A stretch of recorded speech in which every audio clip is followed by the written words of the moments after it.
3 taong nakalipas habang nasa barko ang kapitan pagtingin nila sa bukid gamit ang telescope may mangga halimaw silang nakita at alam nilang di nila ito kakayanin.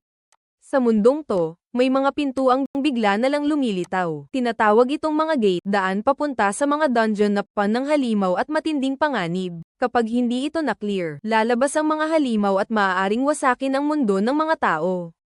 Para protektahan ang sangkatauhan, may mga nagigising na may kakaibang kapangyarihan. Tinatawag silang hunters. May mga malalakas na S-rank, meron ding B at C, at syempre, ang pinakamahihina, ang mga E-rank. At sa lahat ng E-rank, isa ang kilalang pinakamahinang hunter sa buong South Korea, si Sung Jin-woo. Ang lalaking palaging sugatan sa bawat raid. Madalas tawagin ng mga tao na walang silbi, mahina, at pabigat. Pero kahit ganun, hindi siya sumusuko. Patuloy siyang lumalaban para sa kanyang ina na matagal nang nakaretay sa ospital. Isang araw, may raid silang sinalihan. Sa tingin ng lahat, simpleng low-level dungeon lang. Wala dapat problema. Madali lang. Ngunit sa kalagitnaan ng raid, may nadiskubre silang lihim na silid.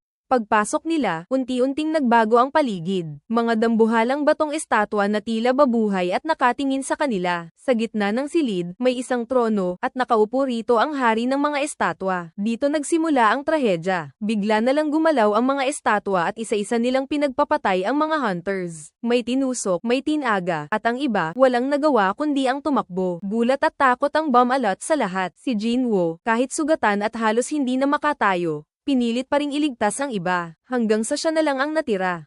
Sa gitna ng pagdudugo at sakit, biglang lumitaw ang isang kakaibang window sa harap niya. Sa panahong akala niya ay katapusan na ng lahat, binigyan siya ng pagkakataon ng isang misteryosong system, isang bagong simulain.